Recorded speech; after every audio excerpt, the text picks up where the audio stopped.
কিন্তু আমার আল্লামা শায়েখ নুরুল ইসলাম ফারুকী রহমাতুল্লাহ আলাইহি দুনিয়াতে নাই, আর সাথে ফোন কথা হয় না, চোখও দেখার সুযোগ নাই, দাওয়াত নামা আমরা পাঠাই না। এর মানে হলো আমি দুনিয়াতে আছি বলে আপনারা আমাকে দাওয়াত করেন, আরেকজনকে দাওয়াত করেন। আমি যখন চলে যাব আমাকে আর পোস্টারে নাম দিবেন না। আমি যদি এই মুহূর্তে মারা যাই, মসজিদের মাইক দিয়ে আওয়াজ হবে, এই যে আমি আসার সময় আপনারা বললেন তাহিরি সাহেবের আগমন শুভেচ্ছা স্বাগতম, ডক্টর সাইফুল আজম আজহারি সাহেবের আগমন শুভেচ্ছা স্বাগতম, জাবের আল মনসুর ভাইয়ের আগমন শুভেচ্ছার স্বাগতম। কিন্তু আমি এখানে আসার সময় এত স্বাগতম আপনারা দিলেন, এই মুহূর্তে যদি আমি মারা যাই মসজিদের মাইক দিয়ে আর বলবে না তাহিরি সাহেব আসছে, শুভেচ্ছা স্বাগতম আর দিবে না। এখানেও বলবে আমাকে লাশটারে ধর, বাড়িতে গেলে বলবে লাশটার জন্য পানি গরম কর, খাটের মধ্যে তোলার সময় লাশটার পায়ের মধ্যে ধর। মসজিদের মাইক দিয়ে ইমাম সাহেব মুয়াজ্জিন মাইক দিয়ে বলবে মরহুমের লাশ এসেছে, মরহুমের লাশ মাঠে এসেছে, তাহিরি সাহেব আসছে। আর আমার সাহেব বলবে না। রুহুটা চলে যাওয়ার পরে, রুহুটা চলে যাওয়ার পরে মাইক দিয়ে এলান হবে মরহুমের লাশ এসেছে।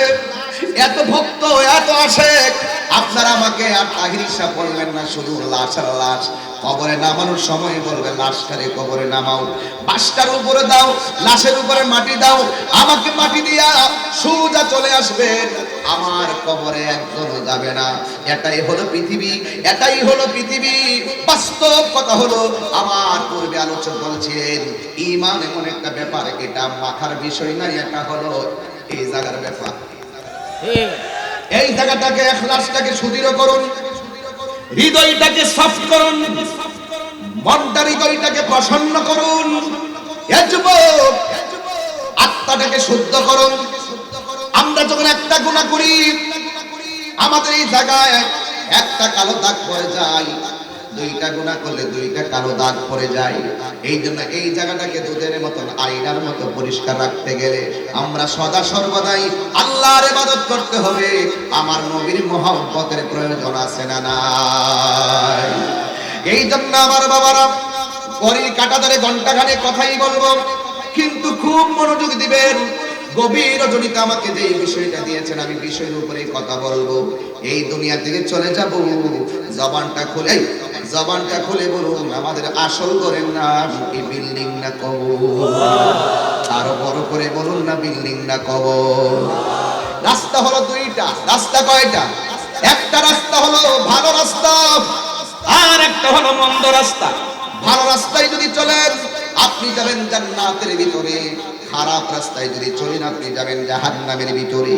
এই জন্য যুবক, কবরটা হলো সুখের জায়গা, আবার কবরটা হলো দুঃখের জায়গা। এই কবরে যারা সুখী কিয়ামত পর্যন্ত তারা আরামে ঘুমায়া থাকবে, আর কবরে যারা দুঃখী এই কবরের ভিতরে আযাব আছে না নাই? সব মানুষ অনেক অনায়াসেই মরণটার মেনে নেই, কারণ আমার আল্লাহ বলেন ওয়া মা তাদরি নাফসুন বিআইয়ি আরদিন তামুত। তুমি তো জানো না কোন জায়গায় তোমার মরণ হবে। এই জন্য কবরের আযাবের উপরে আমি একটা ওয়াকিয়া বলে আপনাদের সামনে বয়ানটা শুরু করলাম। এক ব্যক্তি মারা গেল, এক ব্যক্তি মারা গেল, এই মুহূর্তে আমাদের মরণ আসতে পারে কি পারে না? এই যুবকরা জবান খুলে বলো, পারে কি পারে না? এই মুহূর্তে আমাদের মরণ আসতে পারে কি পারে না? এখন মরণটা যদি চলেই আসে আমরা আগামীকাল আল্লাহর দরবারে কি জবাব দিব? এই জবাবদিহিতার জন্য সদা সর্বদা প্রস্তুতি থাকা লাগবে কি লাগবে না? এই জন্য এক ব্যক্তি মারা গেল, মনোযোগ, মারা যাওয়ার পরে তার কবর খনন করা হলো। কবর খনন করা শেষ হয়ে গেল, দেখতেছেন কবরের ভিতরে শুধুমাত্র সাপ দেখা যায়।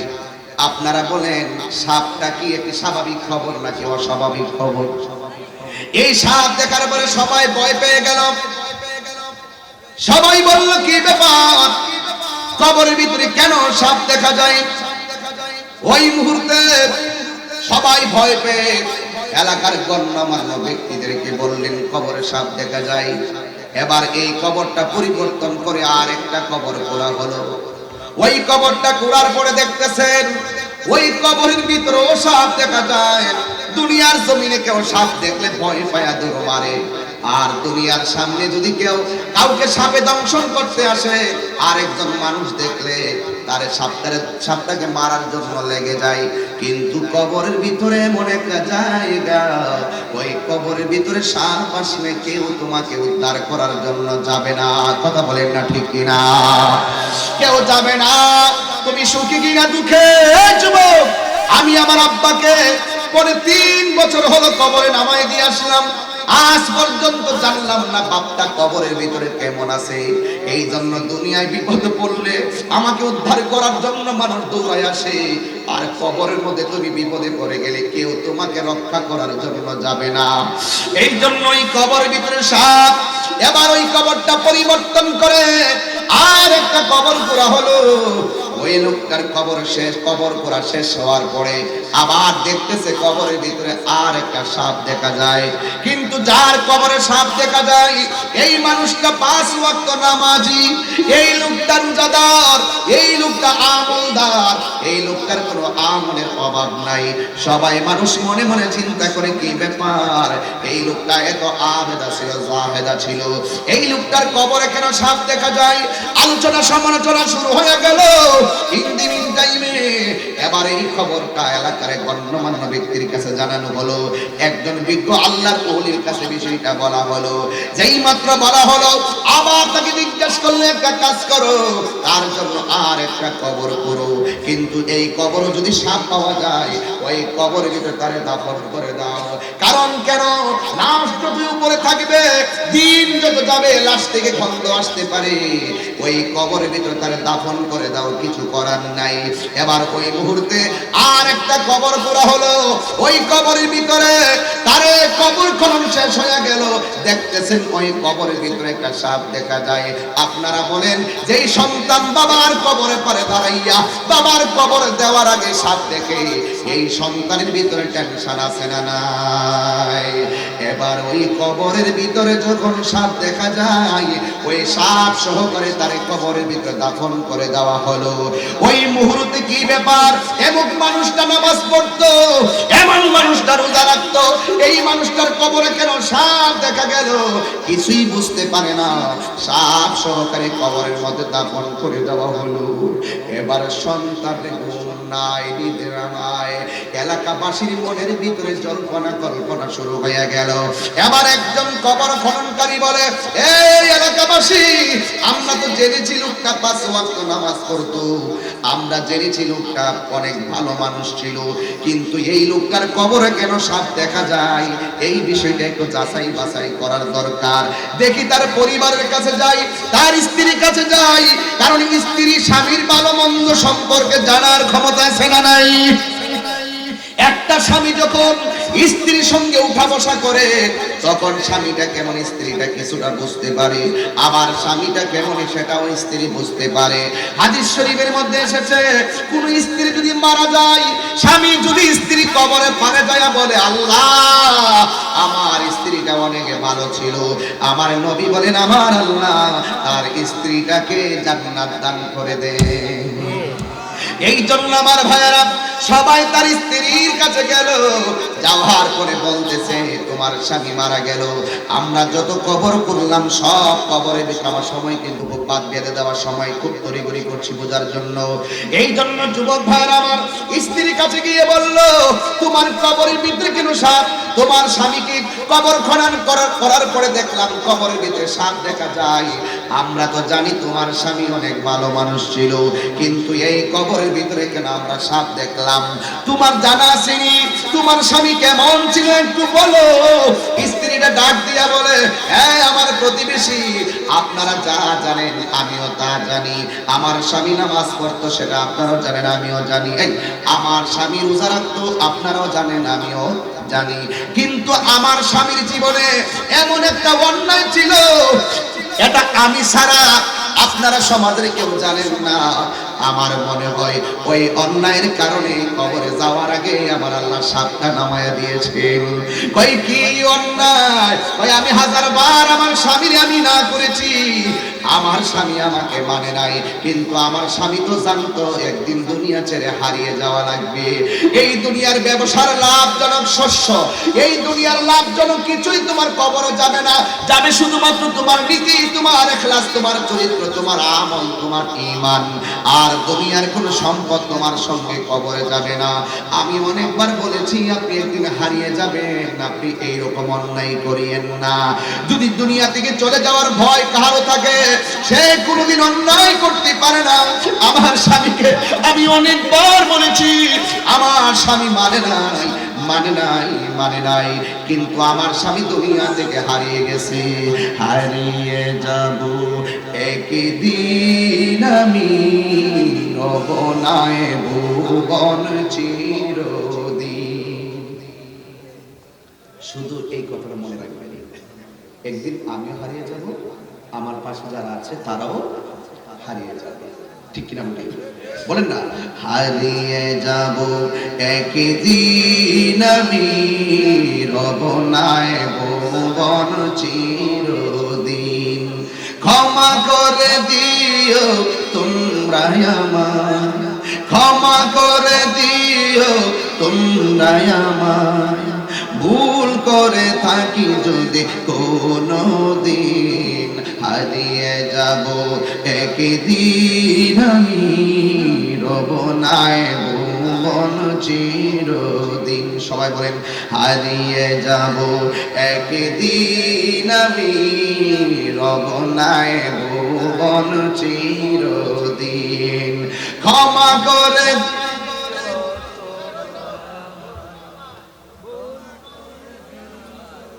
এই শুনেন, আমরা যখন মারা যাই দেখবেন লাশটা খাটের মধ্যে শোয়াইয়া একজন দাঁড়ায় বলবে, আমার ভাই আপনারা সঙ্গে চলাফেরা করেছেন, যদি কোনো অন্যায় করে থাকে আল্লাহর রাস্তায় মাফ করে দিবেন। বলে কি বলে না? এই আমার পক্ষ থেকে আমার ভাইয়ে মাফ চাওয়ার আগে আগে আজকে আপনারা তওবা করে মাফটা চাইয়া নেন। বলেন, ক্ষমা করে দিও তোমরা আমায়, ক্ষমা করে দিও, ভুল করে থাকি যদি কোনো দিন। হারিয়ে যাব একদিন আমি, রব নাই ভুবন চিরদিন। হারিয়ে যাব একদিন আমি, রব নাই ভুবন চিরদিন। বাগানে বা গোরস্থানে হয়তো দিবে মোরে খবর, বাসে বাগানে বা গোরস্থানে হয়তো দেবে মোরে খবর। জোরে বলো ঠিক না বেঠি? আরে ভাই আওয়াজ করে আল্লাহকে ডাক দিয়া বলো, আল্লাহ। এই দিলটা নরম করে বলো, আল্লাহ। কি এমন অন্যায় ছিল যেটা আমরা সমাজের মানুষ জানি না, তুমি জানো, তার কারণটা কি? এবার স্ত্রী চোখের পানি পালাইয়া ডাক দিয়ে কয়, আমার স্বামী ব্যবসা করতো। আল্লাহু আকবার বলেন। ব্যবসা অনেক ভালো কাজ, ব্যবসা অনেক উত্তম কাজ। আল্লাহ রাব্বুল আলামিন বলে দিয়েছেন, আহাল্লাল্লাহুল বাইআ ওয়া হারামার রিবা। আল্লাহ ব্যবসাকে হালাল করে দিয়েছেন। এই হালাল ব্যবসা যদি তুমি করতে পারো, আল্লাহ রাব্বুল আলামিন তোমাকে আযাব থেকে রক্ষা করবেন। আর ব্যবসা করতে যায় যদি হারাম খাও, এমন কবরে যাওয়ার আগে সাপের ব্যবস্থা আল্লাহ করে দিবেন শাস্তির জন্য। স্ত্রী ডাক দিয়া কয়, জগৎবাসী, আমার স্বামী অনেক ভালো, কিন্তু ব্যবসা করতে ওজন দেওয়ার ব্যবসা। এই ব্যবসা করার সময় ওজন করার জন্য যেই ব্যবসা করত, ওই জায়গার মধ্যে দ্রব্যের ভিতরে কিছু কঙ্কর মিশিয়ে রাখতো, কিছু পাথর মিশিয়ে ওজন বাড়াইতো। এই জন্য আমার স্বামী বাড়িয়ে বাড়িয়ে ব্যবসা লাভ করত।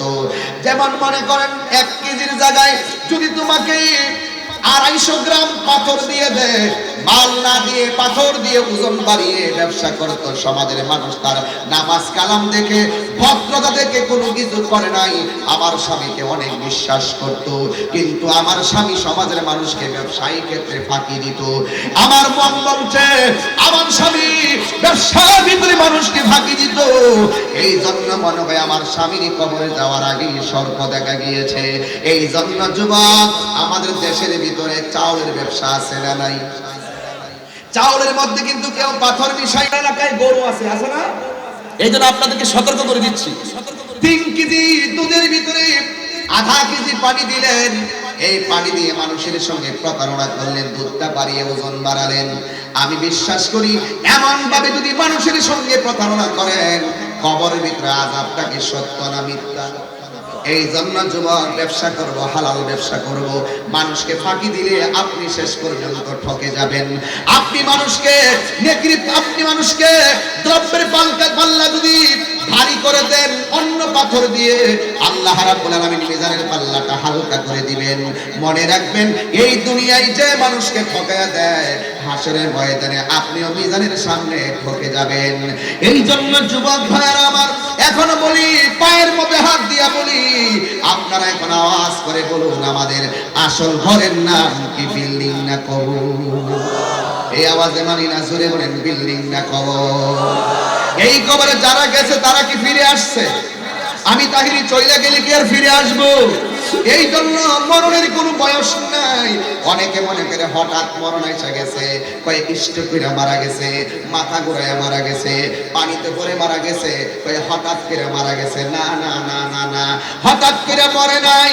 আল্লাহ যেই দিন মৃত্যু লিখে রেখেছেন সেই দিনই তোমার মৃত্যু হয়েছে, বরং তুমি প্রস্তুত ছিলে না মরণের জন্য, এই জন্য মরণকালে তোমার কাছে হঠাৎ মনে হয়। কারণ আল্লাহ বলেন, যখন যেই জায়গায় যেখানে আমি মরণটা লিখে রেখেছি সেই জায়গার ভিতরে তোমার মরণ হবে।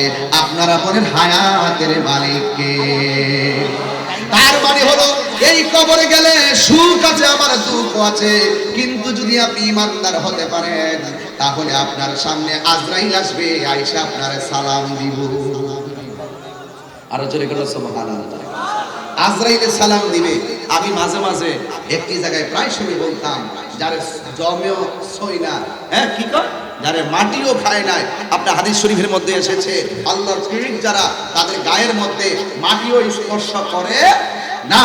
কিন্তু মনে রাখবেন, যদি আপনি ইমানদার হয়ে যান, আজকে যদি উজানিশার আহরন্ত, মহিউদ্দিননগর, দরবার, ডানমান্দাইল, গঙ্গানগর, গাঙ্গাইল থেকে শুরু করে বরিশাল এবং এই দিনের নাম কি, বনগঞ্জ থেকে শুরু করে গাডিয়ারা, উজানিশার, নূরপুর, যারা আপনারা আসছেন, আজকে যদি আপনি ইমানদার হয়ে যান, ইমানদার হয়ে গেলে আপনার সামনে আজরাইল আসলে আপনাকে সালাম দিবে।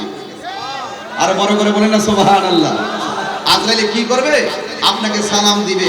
যদি আপনি ইমানদার হয়ে যান, আপনার মাথার পাশে আজরাইল এসে ওই আজরাইলের আঙ্গুল দিয়ে আপনার মাথার চুলগুলোকে আশ্রয় দিবে, এইভাবে আশ্রয় দিবে।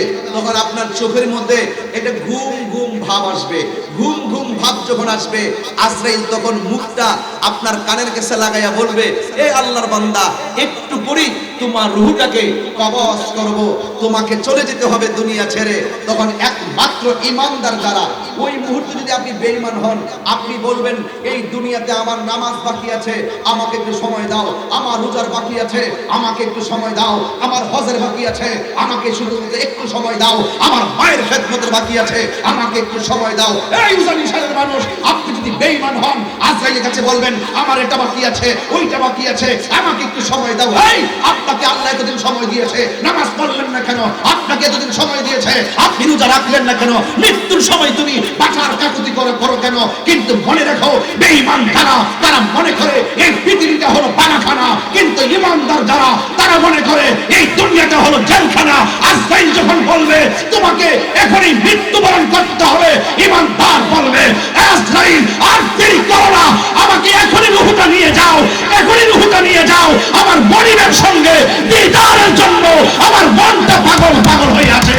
হাত ধরে বলেন আল্লাহু আকবার।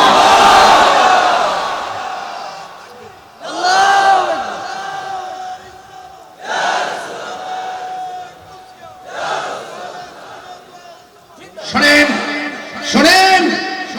কি ইমানদার না বেঈমান? এই ইমানদারের জন্য দুনিয়াটা হলো জেলখানা, ঠিক কিনা বলুন? আর বেঈমান যারা, তারা মনে করে এই পৃথিবীটা হলো বিশাল প্রাসাদ, এই পৃথিবীটা হলো বিশাল বালাখানা।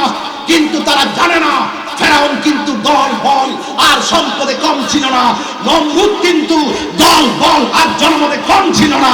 চলে যেতে হয়েছে। এই পৃথিবীতে যারা বিশাল অট্টালিকার মালিক হয়, এদেরকে যদি দুনিয়ার লৌকিকতা পেয়ে যায়, দুনিয়ার অহংকার পেয়ে যায়, তখন তারা দুনিয়ায় বেশি দিন বাঁচতে চায়। ইমানদার কেবল সবসময় মৃত্যুর জন্য প্রস্তুত থাকে। এই জন্য আমি ব্রাহ্মণবাড়িয়ার সন্তান হিসাবে আমি আপনাদেরকে বলতে চাই, আমরা কখনো মৃত্যুকে পরোয়া করি না, সবসময় মৃত্যুর জন্য প্রস্তুত। কথা বলেন ঠিক না বেঠে? এই নেতা হয়ে মাঠে নামি নাই, কর্মী হয়ে মাঠে নেমেছি। খানকাই মাঝে মাঝে, পীর মাসে একলা মাঝে মাঝে তাসবিহ জপবে, খানকাই বসে বসে মাঝে মাঝে তাসবিহ জপবে খানকার পীর। সেই পীরকে রাজপথে বীর বেশে নামার সময় এসেছে। ঠিক কিনা বলো? কেন বলছি? কারণ আমাদেরকে মরে যেতে হবে। এই মরে যেতে হবে যেহেতু, বাঁচার মতো বাঁচো, একদিন তো মরেই যাব।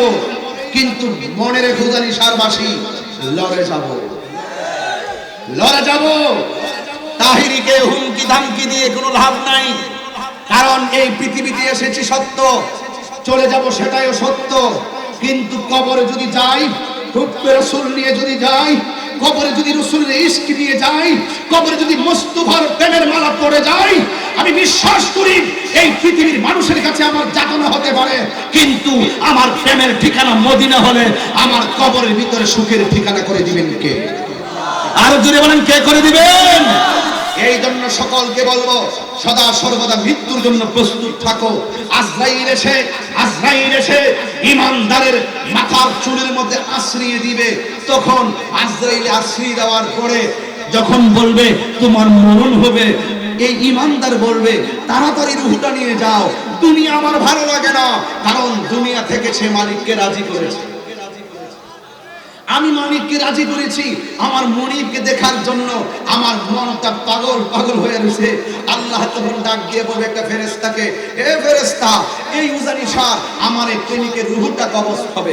কথার কথা বললাম নামটা, যেহেতু উজানি শাহ ওই ইমানদার আছে না নাই, এই ইমানদারের রূহটা কবজ হবে। তুমি তাড়াতাড়ি জান্নাত থেকে মেশকে আম্বরের ঘ্রাণ নাও, আর হাতের মধ্যে একটা সুগন্ধি নাও, আর হাতের মধ্যে একটি সাদা কাপড় নিয়ে যাও, আমার ইমানদারের বাড়িতে যাও। ওই ইমানদারের রূহটা এখনই কবজ হবে।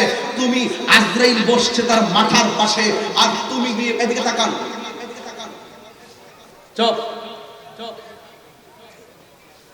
তুমি গিয়ে বসবে ইমানদারের দুইটা চোখের মাঝখানে। চিৎকার মেরে কি সুবহানাল্লাহ বলা যাবে না? এক কণ্ঠ কার জন্য রেখেছেন? জোরে কন্যা সুবহানাল্লাহ বলেন। এই আওয়াজে মানি না, জোরে বলো সুবহানাল্লাহ। এই জায়গায় কেন বসবে? আজরাইল রূহ নিবে, আর এখানে বসেই নাকের সামনে ওই জান্নাতের সুগন্ধিটা ধরে রাখবে। মায়ের স্তন থেকে সন্তান দুধ পান করতে করতে যেমনে ঘুমিয়ে যায়, যারা পরিমাণ টের পায় না, আজরাইল ওই দিক দিয়ে রূহের অপারেশন করবে, আর এই দিক দিয়ে ওই ফেরেশতাটার নাকের মাঝে এমন ভাবে জান্নাতি সুগন্ধিটা ধরে রাখবে, জান্নাতি সুগন্ধিটা নিতে নিতে থাকবে। এই দিক দিয়ে আজরাইল রূহ নিয়ে যাবে। ছোট বাচ্চা মার স্তন থেকে দুধ পান করে যেমন করে ঘুমিয়ে যায়, টের পায় না। ইমানদার রূহটা আজরাইল নিয়ে যাবে, যারা পরিমাণে ইমানদার টের পাবে না। ঠিক কিনা বলেন? তা আমরা কি ইমানদার না বেঈমান? আরো জোরে বলো, ইমানদার না বেঈমান? এবার ওই মুহূর্তে রূহ যখন নিয়ে যাওয়া হবে, আমাদের এলাকার একটা বড় বাজারের নাম বলেন, তন্তর। কোন জায়গা? তন্তর। তন্তরের বাজারে উজানি সারে কেউ যদি মারা যায়, তন্তরের বাজার থেকে গিয়ে সুন্দর করে সাদা একটা কাপড় নিয়ে আসবে। কাপড়ের কাপড়টা, পুরুষের জন্য কাপড় কয়টা? 3টা। আর মহিলাদের জন্য কয়টা? আজকের মাহফিলে তো অনেক মহিলা আসছে, যারা বৈশাখ করে। আসসালামু আলাইকুম, আইন নামাজ পড়বেন আমার পরে? আরে বিশ্বরে করতে নারে তাকবীর, নারে রিসালাত, আল্লামা জালাল মনসুর কাদরী হুজুরের আগমন। আলহামদুলিল্লাহ বলেন। আলহামদুলিল্লাহ। একটা সবচেয়ে বড় কথা হলো, আমাদের ব্রাহ্মণবাড়িয়া পবিত্র ঈদে মিলাদুন্নবী বাস্তবায়ন কমিটির একাধিক আহ্বায়ক, যুগ্ম আহ্বায়ক, সদস্য সচিব সহকারে আমাদের একাধিক টিম, ম্যাক্সিমাম টিম আজকে মাহফিলে হাজির। জোরে বলুন মারহাবা। ইনশাআল্লাহ আমাদের এই টিম অত্যন্ত আন্তরিকভাবে কাজ করছে এবং ভবিষ্যতে করবে। আপনারা সুন্নি জামাতের যারা আছেন ওনারা অবশ্যই এই টিমটার সাথে আপনারা যোগাযোগ রাখবেন। আমাদের সুন্নিয়তের আরো অনেক গুরুত্বপূর্ণ কাজ করতে হবে, কথা বলেন ঠিক কিনা বেঠি? এই জন্য সবাই কি বেজার হয়েছেন? এই জন্য বলেন তন্তর বাজার ইসলাম নিয়ে যাওয়ার বাতাস বাতাস লাগবে না। চলো হাজার হিসাবে পিছনে দাও, এটা চেয়ারটা দাও। বাজারটা কি বলছিলাম? কথা বলেন। ঘুমাই গেছেন কি আপনারা? কি বলছিলাম? এখন ওয়াজ করতেছি।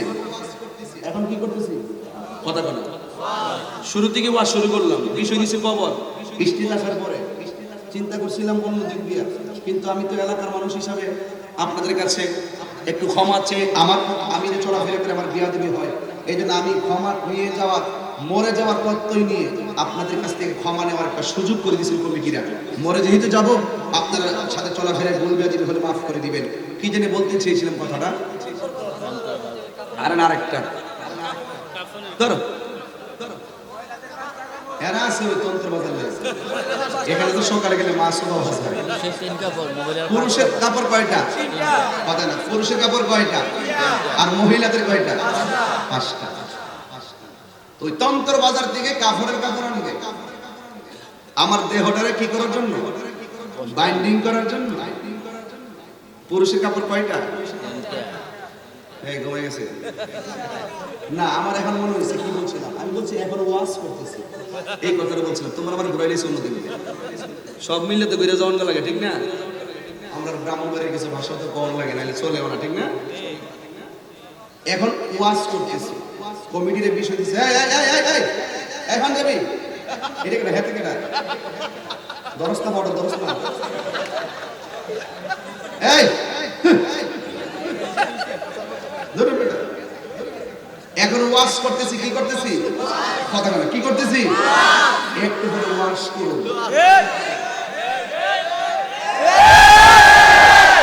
আমি চিনি তোমরা তোলা ভান্ডির, আমি চিনি। ওয়াশ করতেছি। অনেকে কি করে জানেননি?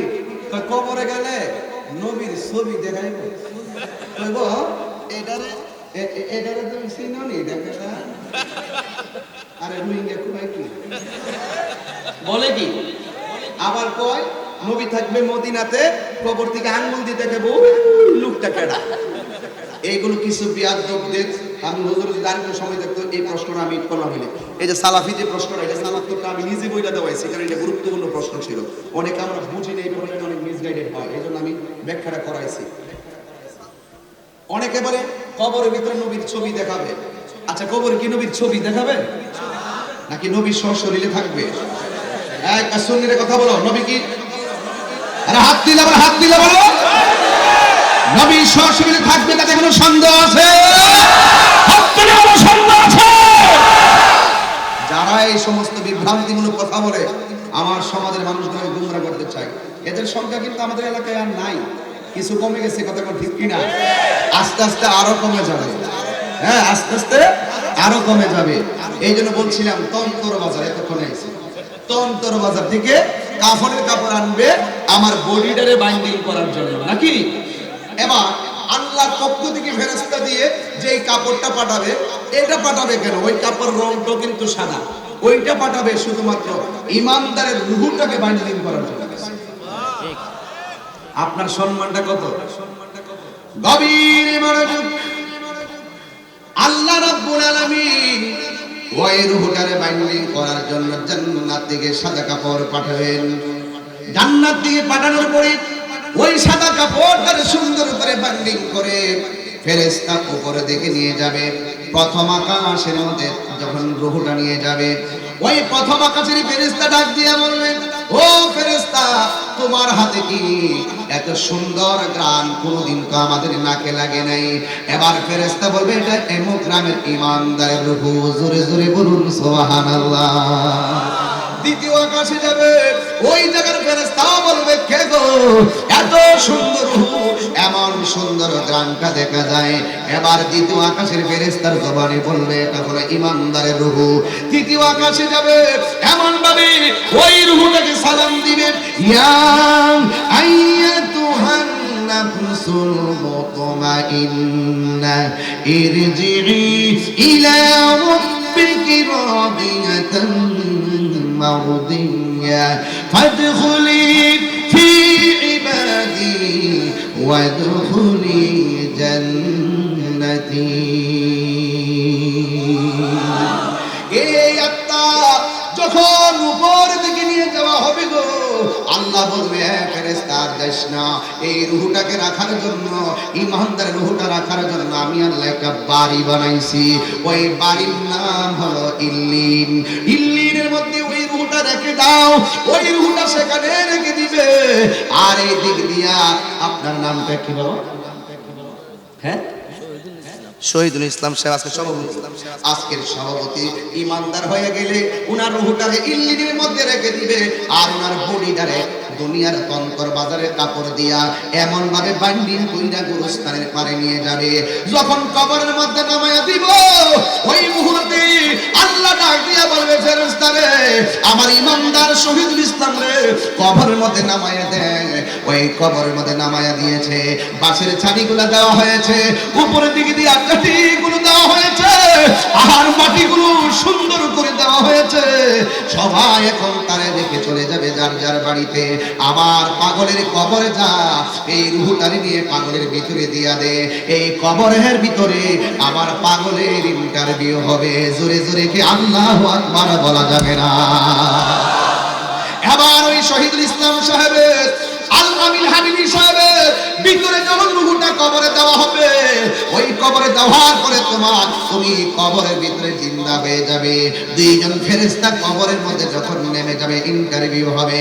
তোমাকে প্রথম প্রশ্ন করা হবে মার রব্বুকা। আল্লাহু আকবার বলবেন না?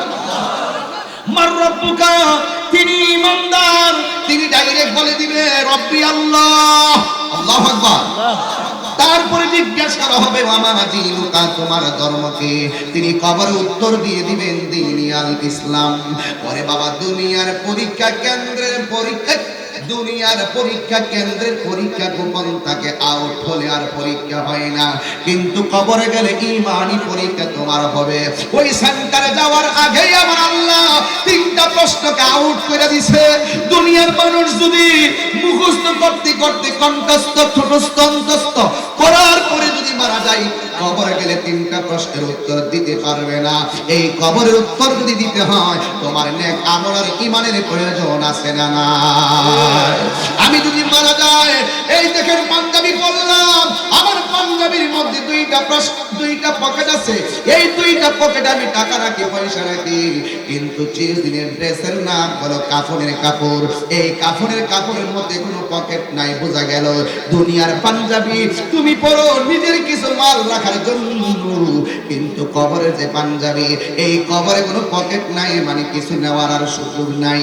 এই কবর ঈমানদারদের তৃতীয় নম্বর প্রশ্ন করবে, ওয়ামা কুনতা তাকুলু ফি হাক্কি হাযার রাজুল, এই লোকটা সম্পর্কে তুমি কি বলতে, এই লোকটা সম্পর্কে তুমি কি ধারণা করতে? একমাত্র ঈমানদার কবরের মধ্যে বসে থেকে উত্তর দিবে, তিনি হলো সেই নবী যিনি হলেন আমার আল্লাহর সাক্ষী, তিনি হলো এই নবী যার কথা শুনে আমি আল্লাহর বিধান মেনেছি, তিনি হলো আমার নবী, আমার প্রাণের নবী, মায়ার নবী। জোরে জোরে কি আল্লাহু আকবার বলা যাবে না?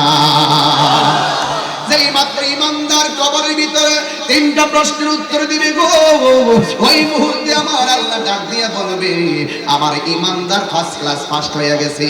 একটা মাত্র কাপড় দিয়া কবরের ভিতরে কেমনে থাকবো? তাড়াতাড়ি জান্নাতের ভিতরে যাও, জান্নাতের ভিতরে যাই আমার পাগলের জন্য একটা জান্নাতের গালিচা নিয়ে আসো। এমন একটা সুন্দর বিছানা, এই বিছানা তন্তর বাজারের বিছানা নারী, এমন একটা বিছানা জান্নাত থেকে আমার আল্লাহ ফরাশটা পাঠাইয়া দিব। এই কবরের ভিতরে তোমাকে বিছানা বিছাইয়া দিব, তুমি বিছানার মধ্যে এমন ভাবে শুইয়া যাইবা, শুয়ার পরে তুমি আরামে উল্লাসে শোয়ার জন্য তুমি কায়ফ হইবা। জান্নাত থেকে একটা নূরের হাওয়া কবরের ভিতরে ঢুকাইয়া দিবে। দুনিয়ার মানুষ ঘরে যেমন বিছানা করে, আল্লাহ জান্নাত থেকে কবরে বিছানা বানাইয়া দিবে। দুনিয়ার মানুষ ঘরে যেমন এসি ব্যবহার করে, দুনিয়ার মানুষ যেমন করে ফ্যান ব্যবহার করে, আমার আল্লাহ রাব্বুল আলামিন জান্নাত থেকে একটা নূরের হাওয়া কবরে ঢুকাইয়া দিবে রে এমন একটা ঘুম ভাব লাগবে ইমানদার আমি ঘুমায়া ডান কাত হবে। ডান কাত হওয়ার পরে দেখবে এত সুন্দর, তুমি কে গো আমার কবরের ভিতরে আলো দিতেছো। ওই নূরের বাতি ডাক দিয়া বলবে, আমি দুনিয়ার কোন সূর্যের আলো না, আমি দুনিয়ার কোন চাঁদের আলো না, আমি হইলাম দুনিয়ার তোমার সব নেক আমল। আমার আল্লাহ তোমার আমলগুলোকে আলো বানাইয়া কবর কাটাইছে। এবার ইমানদার আলো আনন্দিত হয়ে যাবে। এবার ইমানদার বাম কাতে হবে। বাম কাতে হওয়ার পরে আমার ডাইনে একটা লাইট আছে না নাই? আরে আমার ডাইনে একটা লাইট আছে, বামে আর একটা লাইট আছে। আমি ডানে ঘুমাইলাম, নূরের বাতি দেখতে পাইলাম। আমি বামে ঘুমাইলাম, আর একটা নূরের বাতি দেখতে পেলাম। জিজ্ঞাসা করবে, তুমি কে গো? ওই নূরের আলো জবাব দিবে, আমারে তুমি চিনো না, আমি কেউ না, আমি হইলাম দুনিয়ার তোমার কোরআন তেলাওয়াত। ইন্না নাহনু নাযালনা যিকরা ওয়া ইন্না লাহু লাহাফিজুন। নিশ্চয়ই আমি আল্লাহ কোরআন নাযিল করেছি, এই কোরআনকে হেফাজতের দায়িত্ব আমি আল্লাহ পৃথিবীর কাউরে দেই নাই। এই কোরআনকে হেফাজতের দায়িত্ব আমি আল্লাহ রেখে দিয়েছি। যালিকাল কিতাবু লা রাইবা ফীহি হুদাল লিল মুত্তাকিন। এই কোরআন হলো তেমন কোরআন, এই কোরআনের মধ্যে যাররা পরিমাণ কোনো সন্দেহ নাই। আপনারা সবাই জানেন কুমিল্লার পূজার মূর্তির উপরে কোরআন শরীফটা রাখা হয়েছিল। নাউজুবিল্লাহ জোরে কর। এবার যখন রাখা হলো, আমরা তার তীব্র নিন্দা জানাইছি, প্রতিবাদ করছি, কিন্তু দেখা গেছে এটারে কেন্দ্র করে অন্যান্য ডিস্ট্রিক্টের মধ্যে আন্দোলনের নামে সহিংসতা লাগাইছে। অনেকে বলতেছে কোরআনের অবমাননা, অনেকে কই কোরআনের অবমাননা, আপনার সহ্য হয় না। আরে বেটা, ঘটনা করছে কুমিল্লাই, তুই আমার ব্রাহ্মণবাড়ে আন্দোলনের নামে পূজা মণ্ডপে আক্রমণ করতে যাবি কেন? আরে ঘটনা করছে কুমিল্লাই, তুমি আন্দোলনের নামে নিজেরা জ্বালাও পোড়াও করা কেন? তার মানে হলো তোমরা ধর্মের নাম ব্যবহার করে, ধর্মের নামে অধর্মের চর্চা, ধর্মান্ধ করে সহিংসতা জড়াইয়া শেষ পর্যন্ত আমাদের মুসলমান ভাইদেরকে বিপদে ফেলাইছো। তোমাদের মতন দুই সাইডটা সামসিকা যাইয়া বিভিন্ন মন্দিরে আক্রমণের বাপ ধরাইছো, আর যাইয়া ওই ঘটনার কেন্দ্র কইরা যাইয়া কিছু জায়গায় অন্যায় করেছো। আমার নবী বলেছেন 32টা দাঁতের ভিতরে জিহ্বাটা যেমন নিরাপদ, হিন্দু এবং অন্যান্য ধর্মের মানুষগুলো মুসলমানদের কাছে তার চাইতে নিরাপদ থাকতে হবে। এটার নামই হলো ইসলাম। কথা কোন ঠিক কিনা? ঠিক কিনা? এই জন্য যারা ওই ঘটনাকে কেন্দ্র করে অনেক জেলায় আক্রমণ করেছে, আমি বলবো এটা আপনারা ভুল করেছেন। আপনারা বারবার এমন ভাবে উস্কানি দিয়ে ঝগড়া লাগাইয়া দেন, আর ওই দিক দিয়ে বাংলাদেশের মধ্যে আপনারা একটা পূজা মণ্ডপে আক্রমণ করবেন। কিন্তু মনে রাখবেন, একটু হিসাব করে তাকাইয়া দেখেন, ভারতে অনেক ত্রিপুরা নামক কি জায়গায় অনেক মসজিদের ভিতরে পর্যন্ত এখন আক্রমণ হচ্ছে। এই সমস্ত আপনাদের ধর্মান্ধ আচরণের কারণে। কথা বলেন ঠিক কিনা?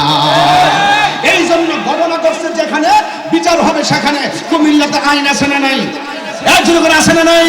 অনেকে কোরআনের অবমাননা, আহারে কোরআনটা মূর্তির উপরে ফেলে দিছে, মনে হচ্ছে যেন কোরআনের অবমাননা হয়ে গেছে, মনে হচ্ছে কোরআনটা মনে ধ্বংস হয়ে গেছে। আরে বোকা, এত বোকা হলে কেন? সারা পৃথিবীর মানুষ যদি কোরআনটাকে বস্তার ভিতরে ঢুকাইয়া যদি বুড়িগঙ্গা নদীতে ফেলে দেয়, কোরআনের একটা জেল জবর কিছু হবে না। কোরআনকে হেফাজতের দায়িত্ব আমার আল্লাহর হাতে রেখে দিয়েছেন। প্রশাসন আমাকে বলছে সাম্প্রদায়িক, সম্প্রতি কিছু নিয়ে বলবেন, আর আমরা না বলে বলবেন, আমরা তো অ্যালার্ট করে দেই, তোমরা কখনো মারামারি করবো না। ঘটনা যেখানে করছে সেখানে বিচার হবে। কথা বল ঠিক না? ঠিক। তো ওই ঘটনাকে কেন্দ্র করে তুমি কেন কেন আক্রমণ করবা, তুমি কেন পূজা মণ্ডপে যায় আক্রমণ করতে যাইবা, তুমি কেন ধর্ম মণ্ডলের দোহাই দিয়ে তুমি এমন কাজ করবা, মারামারি কাটাকাটি সহিংসতা, এতে আমাদের ইসলামের বদনাম হয়। কথা বলেন ঠিক না বেঠে? আমাদের ইসলামের বদনাম হয়। কারণ এই পৃথিবীর সবাই যদি এই কোরআনকে যদি একদম বুড়ি গঙ্গায় কেন মেঘনা নদীর মধ্যে ফেলে দেয়, কোরআনের কোনো ক্ষতি হবে? কারণ কোরআন হেফাজতের দায়িত্ব রেখেছেন কার হাতে? ওই আমি প্রায় মাহফিলের স্যার, প্রায় মাহফিলে বলতাম না, যদি আগুন লেগে ধ্বংস হই, এটা কি বলা যাবে না ভাই? সকালে কি এডিট করবে নাকি আবার কেউ? যদি আগুন লেগে ধ্বংস হই, পৃথিবীর বইয়ের দোকান বিশ্ব থেকে হারাবে না পবিত্র কোরআন, বিশ্ব থেকে হারাবে না পবিত্র কোরআন। ঠিক কিনা বলেন? পাকিস্তানের সামরিক শাসক বলল, বিমান দুর্ঘটনায় ভাই ওরে বিমান করে চাই হইল, কোরআন পড়ে নাই। ঠিক কিনা বলে? কি করে পূর্বে কোরআন, কি করে পূর্বে কোরআন, আগুনের তেজ আজ বিশ্ব জুড়ে লক্ষ লক্ষ কোরআনে হাফেজ তারা ছাপাইয়া। এই মাদ্রাসায় আলামিন সাহেব কই? আমরা তো পরিচয় দেওয়া দরকার। ইনি হলো আলামিন সাহেব। এই আজকের মাহফিলের জন্য তিনি খাওয়া দাওয়া ছেড়ে দিছে। এখন খাইছেন নি আপনি? কর পয়লা ঠান্ডা হয়েছে নি? আচ্ছা, আরো খানা চলতেছে। আজকে কয়জন পানি হয়েছে? পোলা পানি কই? আচ্ছা, পোলা পানি রাখেন, আমি যেন শেষ ক্লাসের দিকে যেতে পারি। আজকে 9টা ছেলে হাফেজ। মারহাবা বলেন। এইগুলো যাদের সন্তান, ওই সন্তানের মা এখন মুস্কি মুস্কি হাসতেছে, তাদের বাবা এখন মুস্কি মুস্কি হাসতেছে, আনন্দে আত্মহারা। এই ছেলেগুলো কোরআনে হাফেজ হয়েছে।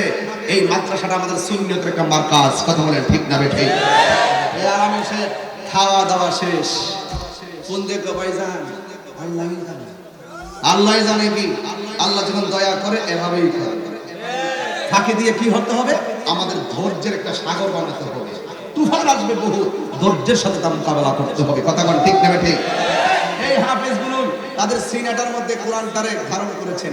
এই জন্য বলছিলাম, কি করে পূর্বে কোরআন আগুনের তেজ আজ বিশ্ব জুড়ে লক্ষ লক্ষ কোরআনে হাফেজ তারা ছাপাইয়া আসমানি গ্রন্থ, তারা ছাপাইয়া আসমানি গ্রন্থ বাঁচাইব ইসলামের মান, বিশ্ব থেকে হারাবে না পবিত্র কোরআন, বিশ্ব থেকে হারাবে না পবিত্র কোরআন। যদি আগুন লেগে ধ্বংস হই, আল্লাহু আকবার, যদি আগুন লেগে ধ্বংস হয় পৃথিবীর বইয়ের দোকান, বিশ্ব থেকে হারাবে না পবিত্র কোরআন, বিশ্ব থেকে হারাবে না পবিত্র কোরআন। এই কোরআন পড়ে লাভ আছে না নাই? রমজান মাসে কেউ যদি কোরআন শরীফ তেলাওয়াত করে, এই কোরআনটা হাসরের মাঠে আপনার জন্য সুপারিশ করবে। এবং এই কোরআন শরীফ যারা মুখস্থ করে, এই কোরআন শরীফের হাফেজ যারা রয়েছেন, তারা যদি সেই মোতাবেক আমল করে, এই হাফেজগুলো একাধিক লোকদেরকে টেনে টেনে জান্নাতে নিয়ে যেতে পারবে। তাহলে আপনারা কি চান না এই মাদ্রাসায় একটা ছেলে হাফেজ হোক? মাশাআল্লাহ, খুব সুন্দর সিস্টেম নাকি আজারে ভাই? আলহামদুলিল্লাহ, 9 জন, আলহামদুলিল্লাহ। এই করোনার ভিতরেই অনেক ক্লাসের ভিন্নতা ঘটার পরেও 9 জন ছেলে হাফেজ হয়েছে। আপনাদের ছেলেগুলো যদি না থাকে, আপনাদের ছেলেগুলো নাতিগুলার এই মাদ্রাসায় দিবেন। এই মাদ্রাসায় লেখাপড়া কেমন আপনারা বলেন তো? না কেমন? তাহলে এই মাদ্রাসায় ছেলে দিবেন, ছেলে না থাকলে ছেলে করে নাতি দিবেন, দিবেন তো ইনশাল্লাহ।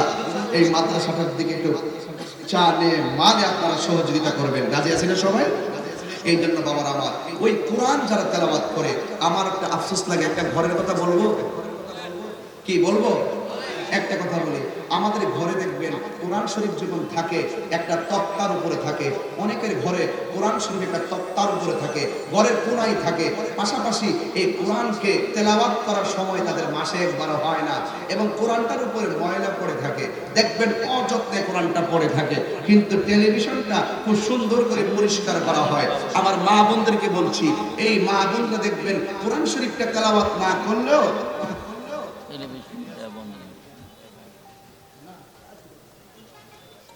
না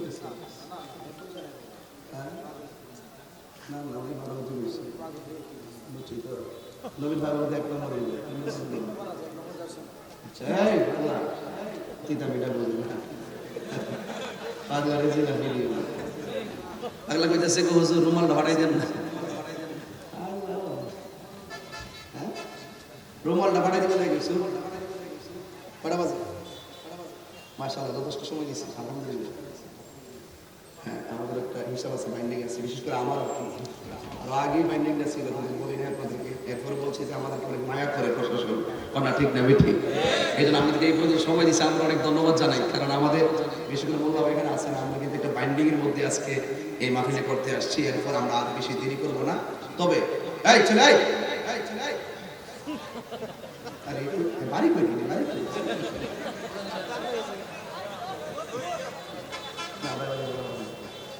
আমরা এলাকার বলা বলি মাশাআল্লাহ সব শুননি ঠিক না বেটি আচ্ছা হাত তোলে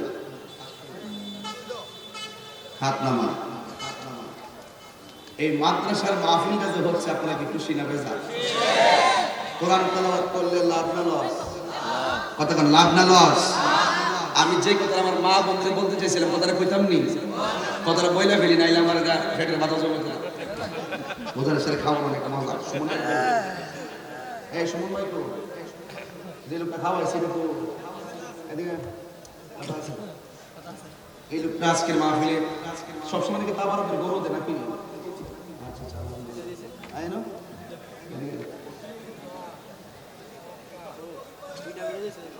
আমিন কোন না কেন আরে জোরে কোন আমিন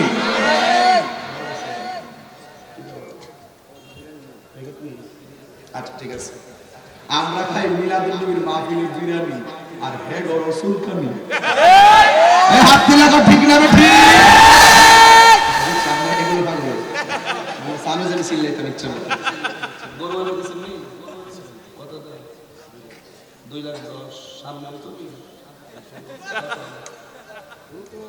2 লাখ তো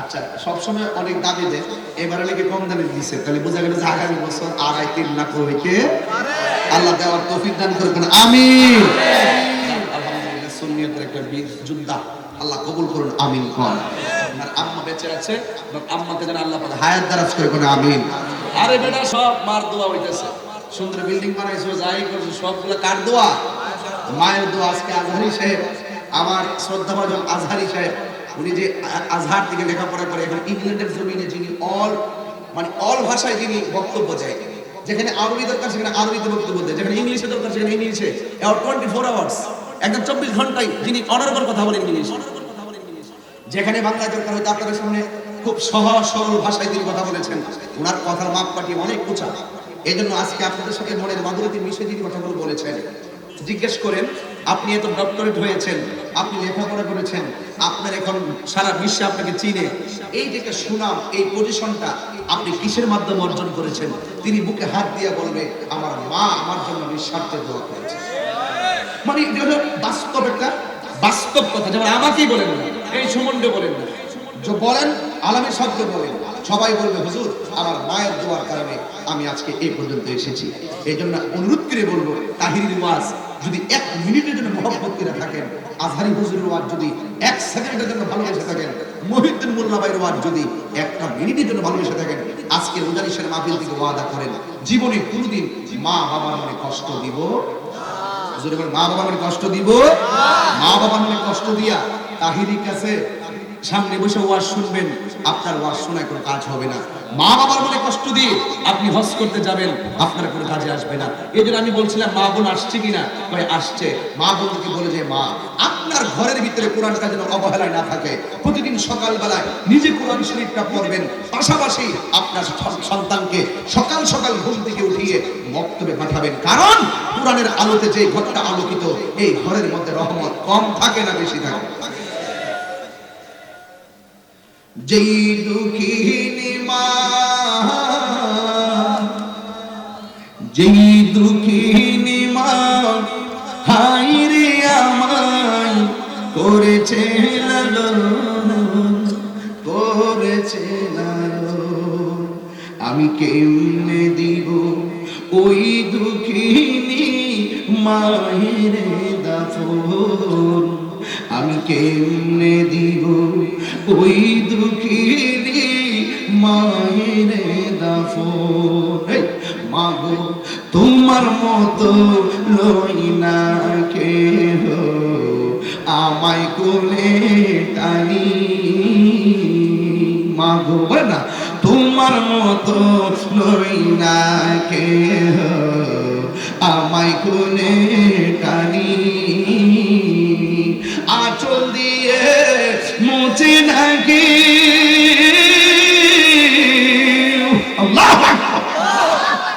আঁচল দিয়ে মুছে নাকি আমার চোখের পানি, হাইরে মা জননী আমার, হাইরে মা জননী। এই মারে কি কষ্ট দিবেন? এই যুবক মুখটা খুলে বলো, মারে কষ্ট দিবেন? মারে দুঃখ দিবেন? মাকে কোনদিন আঘাত দিবেন? মায়ের সঙ্গে ভালো ব্যবহার করার হুকুম করেছেন কে? আরো যখন কে করেছেন? আজকের মাহফিল থেকে যাওয়ার পরে আমার মতো যারা বাবা হারিয়েছেন কালকে গিয়ে বাবার কবরটা জিয়ারত করবেন। যাদের বাবা মা বেঁচে আছে কদমে ধরে সালাম করে বলবেন, মা আর কোনোদিন তোমাকে দুঃখ দিব না, কষ্ট দিব না। কারণ একজন ডক্টর এবং তাহিরি অধ্যক্ষরা আমার ওয়াজের স্টেজে বসে বসে বলছেন তারা নাকি মায়ের দোয়ায় অনেক বড় হয়েছে। মা ওই দোয়াটা করে দাও না, যে দোয়ার কারণে আমি মদিনায় যেতে পারবো।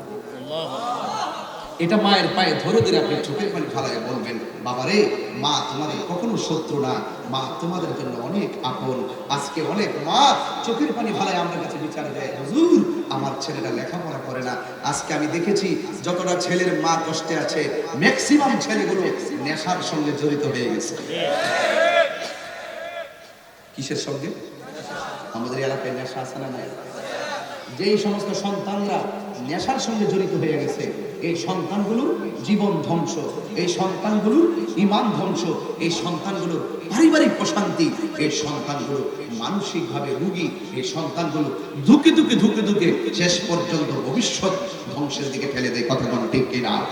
আজকে উদারি সারের মাহফিলে ভদ্র সন্তানদেরকে বলছি, ভদ্র ছেলেরা তোমরা ওয়াদা করো আজকে থেকে আর কি নেশা করো না। এখন শুধু বলবে বন্ধ। বাবা, জুড়ে বলো বাবা। এই বাবা বলতে কি আপনি বাবা? বাবা নামে একটা নেশা আছে না নাই?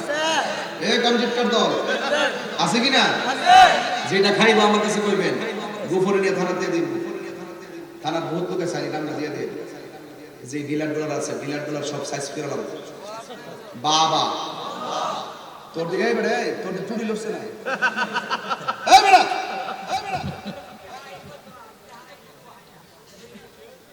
বলবেন বন্ধ। বাবা বাবা ইয়াবা পেনচি গাঞ্জা সুর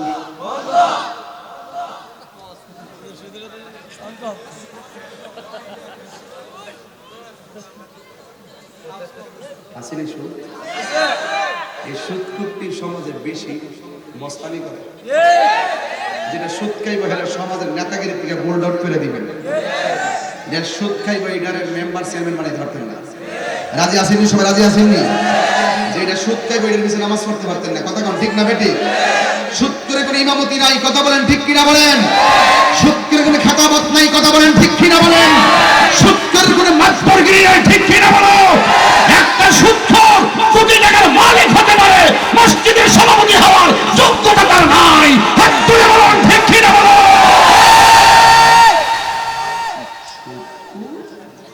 এই সুদখোরদের কারণে সমাজের গরিব আরো গরিব হইতেছে। তোমার আল্লাহ সম্পদ দিছে, তুমি কর্জে হাসানা দাও, তুমি তাকে ধার দাও, তুমি তাকে দান করে দাও। তোমাকে আল্লাহ সম্পদ দিছে, গরিব যায় যদি বলে 10,000 টাকা দাও, কয় মাসে কত দিবা? আর এখন শুধুমাত্র পুরুষদের সুদ খায় বিষয়টা এরকম না, এখন মহিলারাও খায়।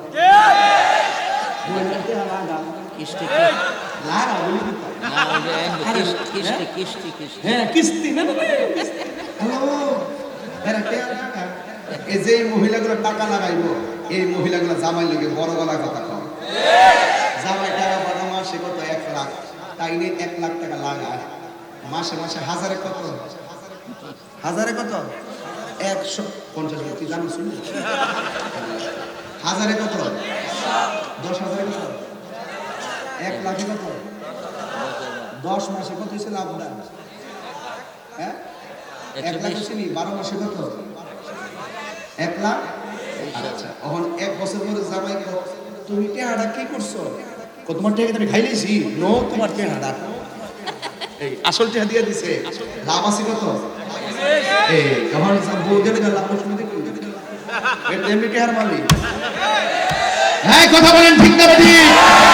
আরে যেই সংসারে হারাম থাকবে, যেই সংসারে সুদের টাকায় পরিচালিত হবে, যেই সংসারে হারাম থাকবে, এই সংসারে কখনো শান্তি এবং আরাম আসতে পারে না, ঠিক কি না বলে? বাবা চলবে না, বন্ধ হবে। এই যুবক নিয়ত করো আজকে খেদমত, ভালো কথা, ন্যায্য কথা, হক কথা, চুরি চুরি চলবে, দুটোটাই জাহান্নামী। কথা বলেন ঠিক না বেঠিক?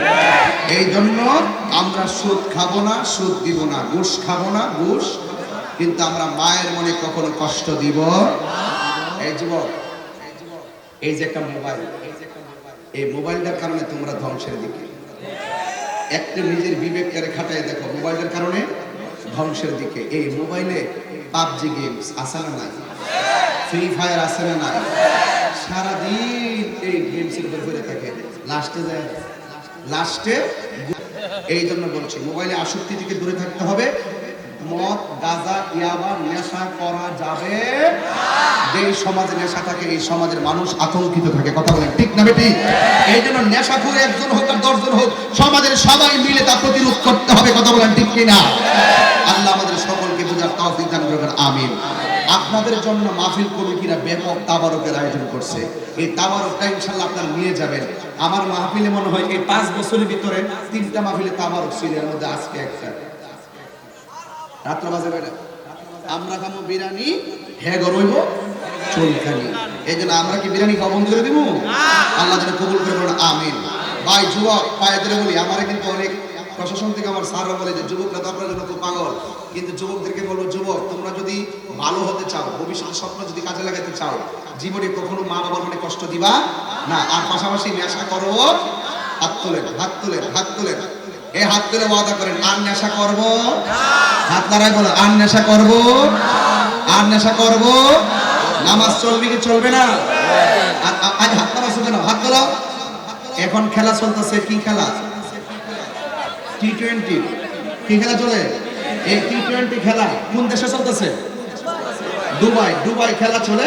আর ওরা ওজানিসার আর ওই আমরা এলাকায়, আচ্ছা ওজানিসার নাম না, দাওয়াত খেতে গেছিলেন অন্যান্য এলাকার ভিতরে ওই সব এই ওভারে কত নিব, ওই ওভারে কত নিব, এই বলে কত নিব, জুয়ারিরা আছে না নাই বলে? এই জুয়া টুয়া বন্ধ করতে হবে। কথা বলেন ঠিক কিনা বলেন? এখানে হাত তুলে, হাত তুলেন। সকল অন্যায় থেকে পরিত্রাণ দিতে পারে একটা ইবাদত, সেই ইবাদতের নাম হলো নামাজ। কথা বলেন ঠিক কিনা বলেন? হাত তুলেন, হাত তুলেন। নামাজকে বলো না কাজ আছে, কাজকে বলো। আপনাদের মোবাইলের ফ্ল্যাশ লাইটে জ্বালাই দেন, তাইলে আমি পিছনে বন্ধ করে মানুষগুলো দেখতে পারবো। জ্বালান, জ্বালান, তাহলে দেন, জ্বালান, জ্বালাইলে আমি বুঝতে পারবো যে আপনার কি মন আছে। নামাজকে বলো না কাজ আছে, কাজকে বলো। নামাজ বিহীন পরপারে কি জবাব দিবে তুমি প্রভুর কাছে? নামাজ বিহীন পরপারে কি জবাব প্রভুর কাছে? হাত করবে। ফজর কাটে ঘুমের ঘরে, জুহর কাজে কাজে, আসর কাটে খেলা ধুলায়, মাগরিব মাঝে মাঝে। ঠিক না বেঠি? সবাই হাত তুলুন।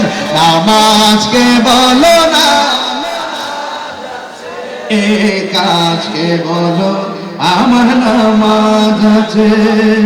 নামাজকে বলো না আছে কাছে বলো সত্যি করে বলে নামাজ পড়তে দিচ্ছেন না হাত নামান হাত নামান আমার পূর্বে আকীদার উপরে অনেক কথা বলেছেন আমি একটু আমলের উপরে একটু জোর দিয়ে কথা বলেছি আল্লাহর ইবাদত নবীর মহব্বত আউলিয়া কেরামের সোহবত মা বাবার খেদমত রাজি আছি না নাই আল্লাহ